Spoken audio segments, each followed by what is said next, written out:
Let's look at running backs at the age of 24 and under, cornerstone running backs in Dynasty, and rank them, give them a tier, and tell you why. Do us a massive favor. Go ahead and drop a like to show some love. Subscribe if you like Dynasty content. And by the way, the reason we're doing this video is because there's a really cool feature on the website that we are partnered with, Flock Fantasy, where you can use a slider. Do you want to look at players only under the age of 24? Maybe you're building a veteran squad and you're only wanting to look at players that are ranked, let's say, 25 to 30. Well, we have the age slider over on the website. Go ahead and use our code LAND, L-A-N-D, for 30% off your membership. In the pinned comment, you will see a link. But let's get to it. First thing I will say, Badake, is I feel like we leave as much context as we possibly can, but there are still comments from people who just don't listen to the context. So let's just quickly say we did the wide receiver cornerstone video last week, and so many comments of people being upset that certain wide receivers weren't there. Well, that's just because they skipped all the context. You gotta focus. And didn't understand that this is only players under the age of 24. So again, only running backs at the age of 24 or under for today's video. So let's start in tier 6 here. And why don't you go ahead and tell me a couple names that you have here in tier 6? Okay, I already know we're going to disagree on this. Okay. But one of the guys I have here is Devin A-Chain. Okay, yeah, we definitely disagree on that. Go ahead. Yeah, another guy we also probably disagree with is Kendre Miller. I have in my tier 6 as well. Okay, yes, we do disagree on that as well. But yeah.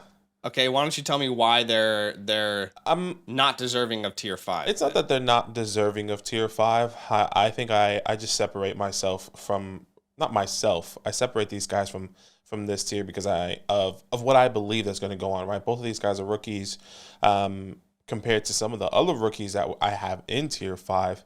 I just don't see the pathway, in my opinion. I know a lot of people think Devin is going to get the work in the air, which I've released multiple videos. I released an article about that. And I don't think it's just an easy pathway for him. Even then, I do believe this team is going to be investing in another running back after in 2024. So I don't think he could potentially be this top 25 running back, I would say some people are saying out there right now. And for Kendre Miller is kind of the same thing, right? You have Jamal Williams, which I do believe Kendre is more talented than Jamal. And you also have Alvin Kamara. Now, Alvin Kamara is potentially going to be suspended. But once Alvin Kamara is back, I think there's going to be a lot more shakiness once, Calvin is back. And where is Kendre really going to sit on that timeline for the next year or two? So that's how I kind of view both of these guys right now. Once again, I know we both disagree, but that's how I feel. Yeah, you and I have disagreed on these two names throughout the entire process, pretty much is what it feels like. Yeah. But, that's not really changed here. I think with Devon, like, you say you don't see a clear pathway. Like, I personally cannot think of a single team where he was a better fit and there's better opportunities ahead of him with a coach that we trust more to scheme him into high value touches. Like, I don't know. I don't understand those touches, that personally, but I think those touches are going to be there. I just don't think they're going to be as I don't think it's going to be as much as we hope and expect this year. I'm not saying that Devin or Devon, whoever you want to say, is more talented or is not as talented or even more talented than Raheem or Jeff Wilson. I just don't think both of those guys are going to disappear. And like you kind of alluded to, there's going to be a rotation of running backs there, which also plays a big factor in that. So I don't think he's going to immediately jump into the value touches. And when he does get the value touches, it won't be as much as I think the community is expecting. So I think that's where I see different compared to the community. Okay, so sure, whatever you feel about what I'm saying is, for the sake of this video, running backs under the age of 24 for Dynasty, Devon doesn't need to step in day one and be the guy. Like, he doesn't need that to happen. And I think longevity it will happen. Sorry, continue. I think it will happen over the course of the season. I wouldn't be surprised by week 3 or 4 he is getting the most touches in this backfield. But something that you've been very strong on with Devon A-Chain, which I don't really understand, we've talked about it in depth, is being worried that they will draft another running back at some point. It's like, well, I just don't think that value equates like that in Dynasty. I don't think people are drafting a player saying, oh, next year, maybe the Dolphins go for another running back. Like maybe in a year from now, they do this, they do that. Like I know that Dynasty is long term, but people don't think like that in value. If Devon Achane comes out in the first 8 weeks and he becomes a starter, then his value is only going to rise. Like that's just the reality, in my opinion. Then you can decide whether you sell him or not. So I don't really like that point, but we've disagreed on that for quite some time. As far as Kendre Miller goes, look, Alvin Kamara is there, but what a lot of people fail to realize is Alvin Kamara has the most expensive contract at the running back position of any running back. And the other two running backs that were in that category, Zeke Elliott, Dalvin Cook. Both of those guys are no longer on their team. If the Saints were happy with Alvin Kamara, if they were content with him, if they thought he was going to be a future part of this team, then I don't see why you bring in Jamal Williams. I don't see why you also bring in Kendre Miller. I don't think they're happy with Alvin Kamara. They were trying to trade him last offseason. So to me, there's not a scenario like you can look at Alvin and say he's on the books. Well, it doesn't matter anymore. Like teams do not win with high value running backs like on their books, right? I mean, name a team who has won the Super Bowl who's had a running back in the top 5 in the past decade, the top 5 of like their cap, like overall value of running backs across the NFL. I don't think you'll be able to find it. So to me, Alvin Kamara is clearly not the future of this team. Jamal Williams was on a great offense last year with a great offensive line, and he had 15 touchdowns within the 5-yard line. That's not repeatable. He wasn't all that efficient outside of that area, so he's not going to have those same opportunities. To me, Kendre Miller is the youngest running back on this team by far. He's actually one of the youngest running backs in this class. Showed that he can handle a workload. I've been a fan of his for quite some time. I think he steps in and becomes the lead running back by the end of the season. And then I don't see why the Saints would then, Alvin Kamara is probably gone by that time, in my opinion, heading into next year. I don't see why they would then go, spend more capital on a running back when they have Jamal Williams, who will be perfect as the backup. So I don't know. I think we definitely disagree on these two names. I don't think we value them the same or see them the same in fantasy. But I would pretty strongly have both of them in tier 5 myself. Yeah, and that's fine. I'm not. I just knew that there's going to be something that we both disagree on. That's two different perspectives. So I guess it's however everyone kind of wants to take it. I'm on the side of I think there's going to be a lot of stepping stones for both of these guys in year 1, where I don't potentially feel like there's going to be value specifically for Devin. And I would say that I would agree if Alvin Kamara is not on this team, then Kendre Miller is going to step into a good role, but that has to happen first. And obviously, this is fluid. He's guaranteed to be suspended 6 games. Yeah, and that is completely fair. So I definitely hear you on Kendre's side, but for Devin or Devon, however way you guys want to pronounce that, I am really strong on him. Sure. Yeah. Okay. Well, why don't I talk about my tier 6? Yeah. We can't spend this much time on every player, obviously, right? This is obviously 2 players that we're very strongly on different sides. Curious to hear what the community thinks in the comments below. But in tier 6, these are all players that I think at the moment, I don't feel like I could really trust to start them in a dynasty league, but there's a pathway throughout this year where they could become reliable RB2s or flex plays, okay?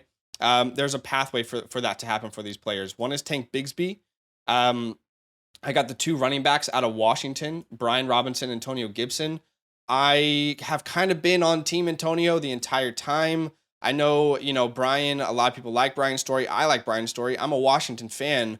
I just think the eyeball test tells me, yep, this guy can give you 90 yards on 20 carries straight down the middle. But if you ask him to do anything else, it's not all that explosive. So I'm just on the side of, I think with a new offensive coordinator, cooler heads may prevail in how to actually utilize this player.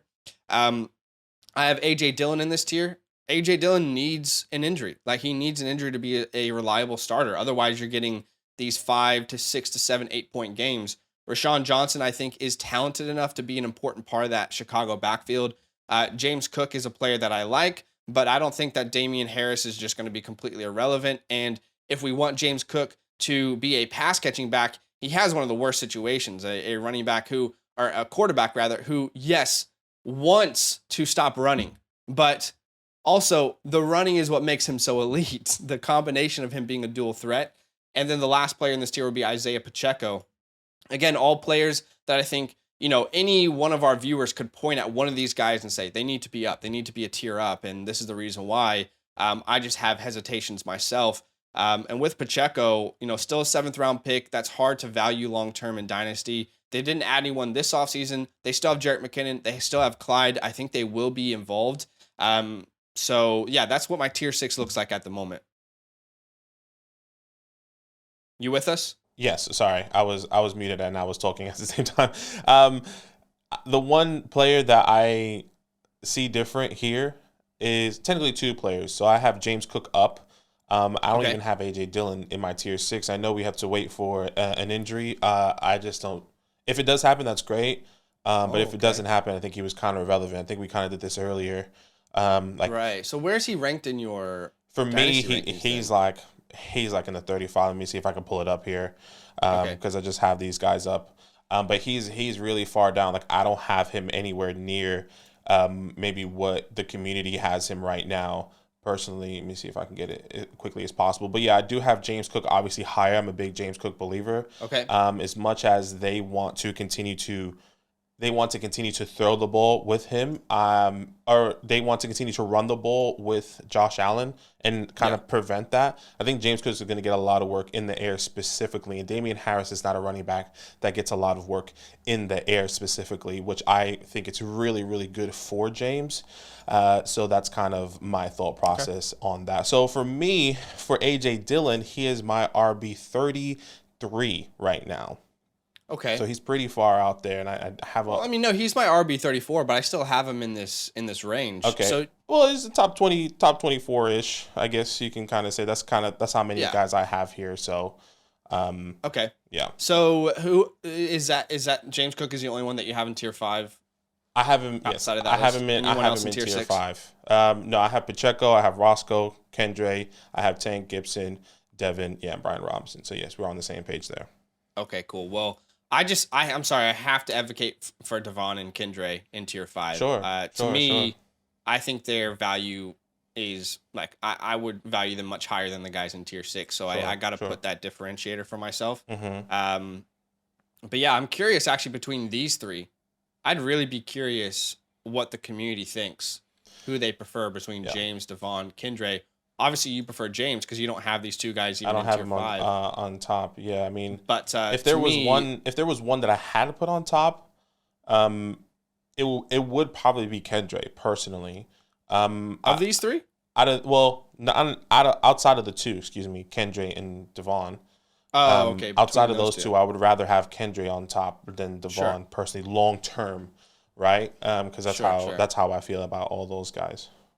Okay, so into tier 5, a couple other names that I have. One would be Cam Akers. Mm-hmm. I am obviously concerned myself. There is no long-term contract. I can't think of a running back who has had a long-term contract with a team that he tore an Achilles with. Mm-hmm. But he has such an opportunity this year to establish himself that in fantasy alone, I think his value could rise.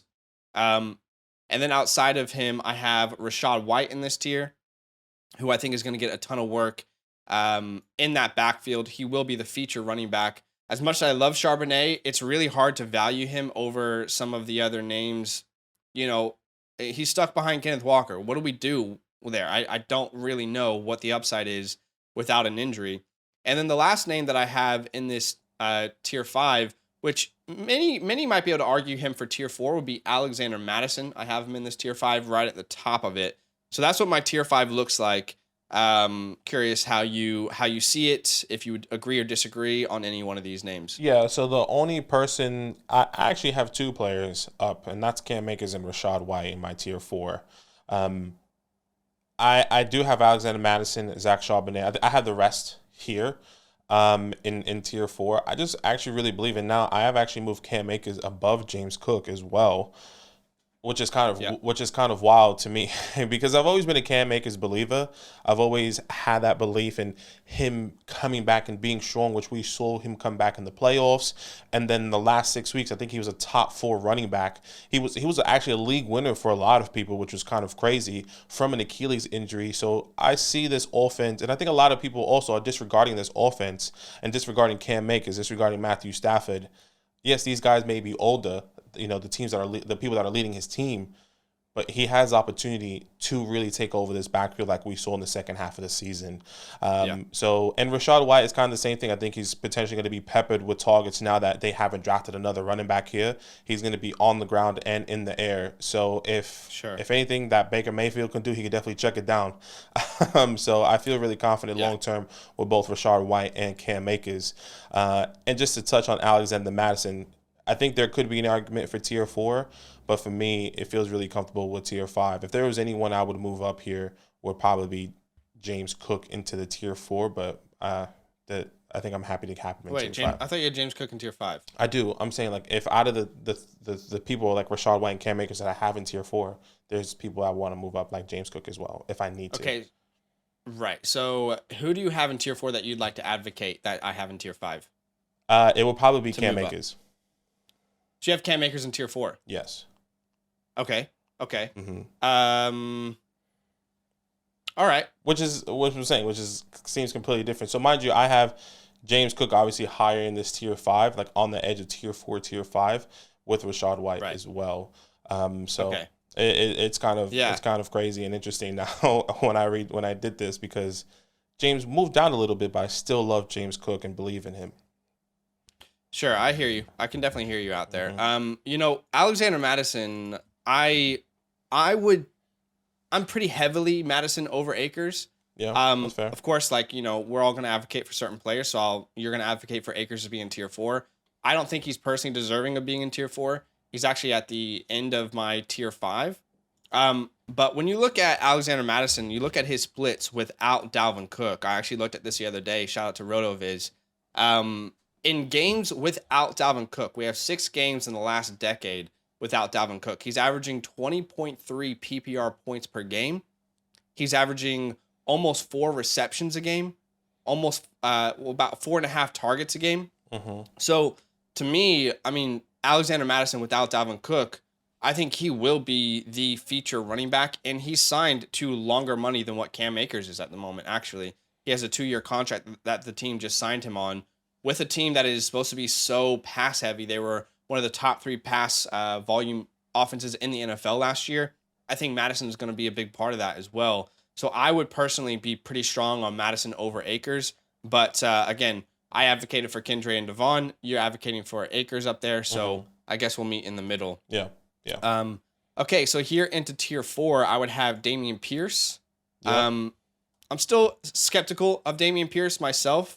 Like, honestly, if I had Dameon Pierce and someone was like, hey, man, if I give you Mattison, or if I give you Rachaad or Kendra or A-Chain, and a 2nd-round pick for Dameon, would you do it? I would probably jump on it. I'm still hesitant of his value, but I think he is deserving of being in tier 4 given his current situation at the moment, and opportunities he should see. This is where I would have DeAndre Swift. Okay.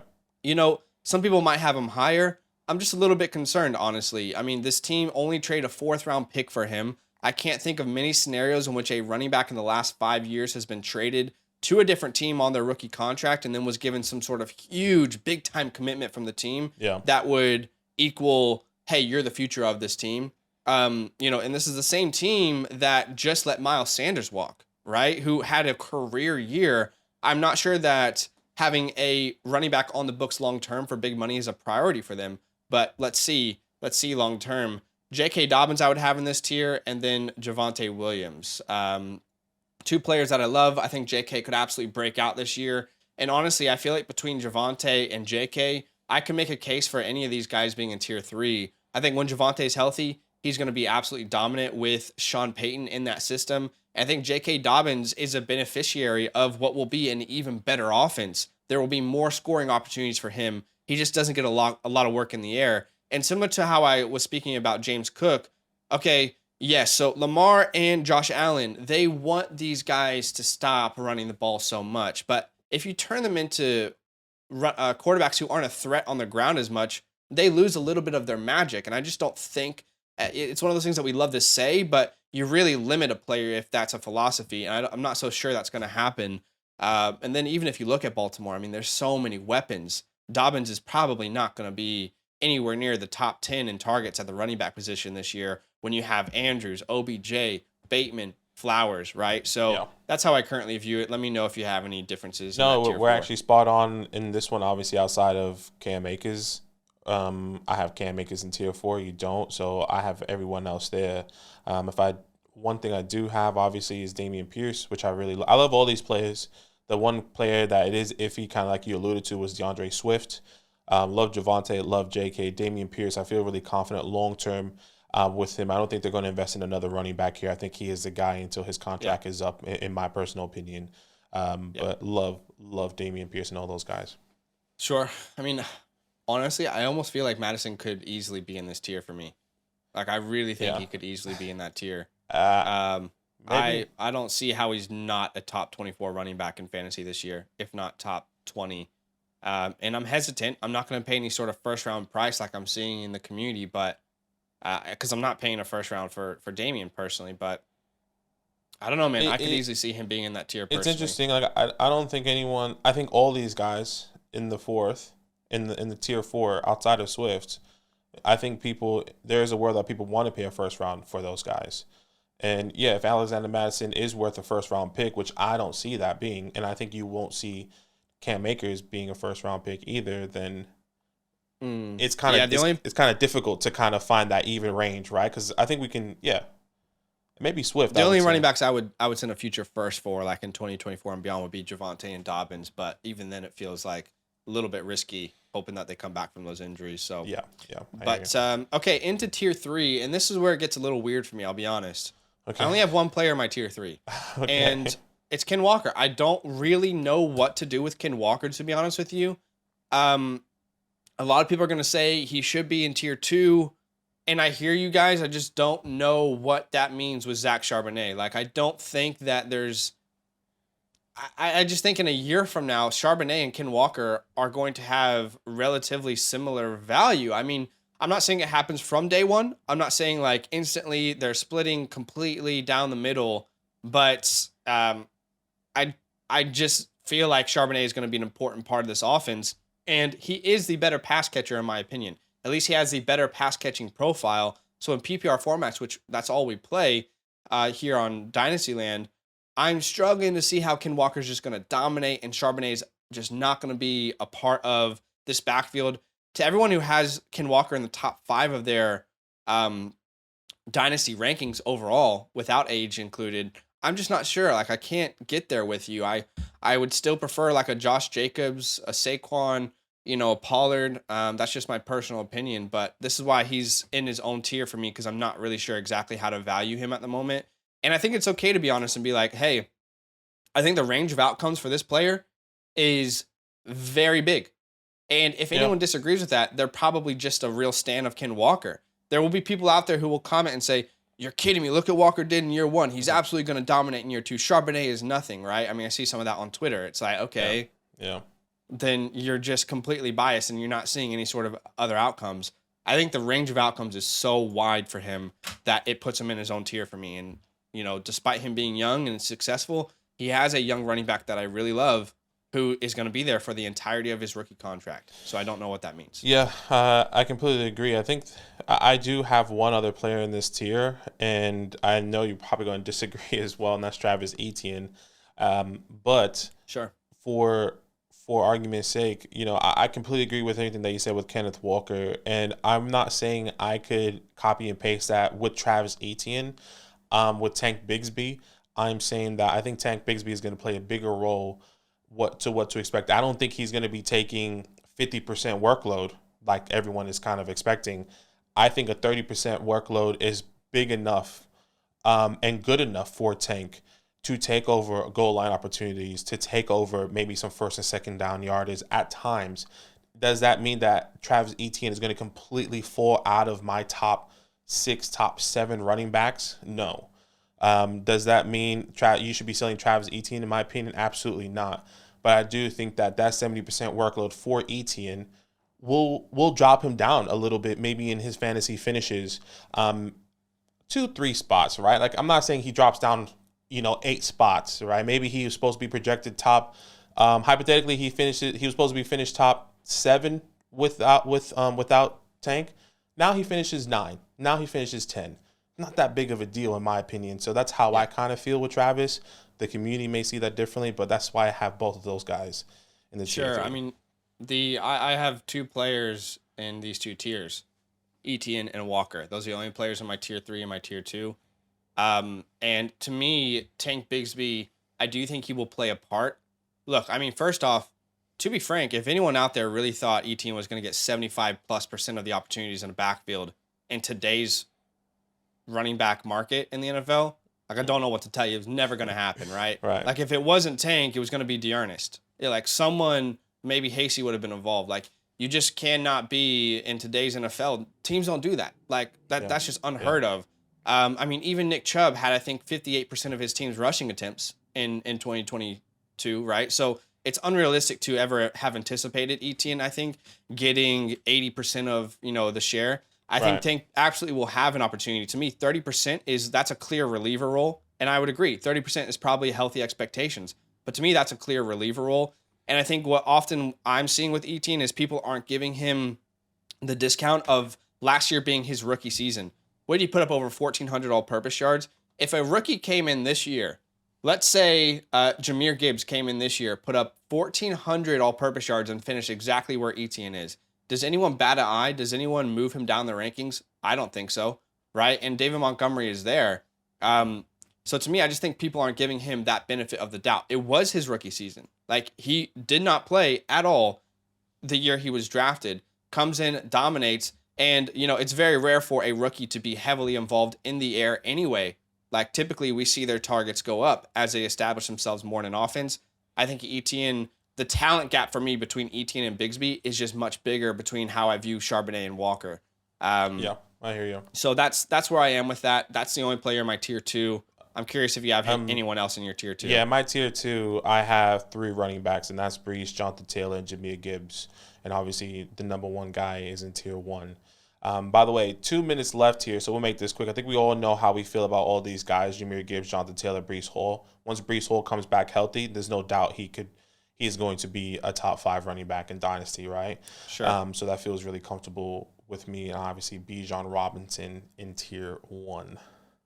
Yeah, so the way I just had it set up a little bit differently. It's not too differently. I would just put Bijan, Brees, Jahmyr, and Jonathan Taylor in the same category as Bijan Robinson. And maybe that is unfair. Like, maybe I should rethink that, because clearly the most valuable running back in Dynasty right now is Bijan Robinson. Like, I don't think that's really all that close. But I think all these guys are deserving of being in the conversation. I mean, remember last year, the RB1 in Dynasty changed every week. You know what I'm saying? So to me, these are the guys that could put themselves in the conversation at certain points in the year. But yeah, maybe you are right. Maybe they should be kind of in a tier of their own. But I know you have Etienne down here. Yeah, I do have Etienne. Anyway, however you guys view it is how you view it. But do us a favor, drop a like. A lot of Kendre, a lot of Devon talk. Disagreements on Akers, which isn't really uncommon. One thing I would say, really quick, we have 30 seconds. Najee Harris is technically 25. Alexander Madison technically 25. Najee Harris probably deserves to be on this list if we have Alexander Madison. Just FYI. I don't think Alexander Madison is 25, is he? I'm looking on the internet. It's 25. Could be wrong. 20 seconds. I'm seeing 24. Right. That's fair. At the day of recording this, he's 24. His birthday is on the 19th of June. Najee Harris is already 25 years old. Say less. So yeah, in a couple weeks, he will be no longer eligible for this video, but yeah. So thanks guys for watching. Drop a like and we'll see you in the next one. All love. Now that those idiots are done talking, who needs some rankings? Hell yeah, I need some rankings. Then use promo code LAND, L-A-N-D, for 30% off any membership at flockfantasy.com. Oh. It's so easy. Even your grandma could scan that QR code right there.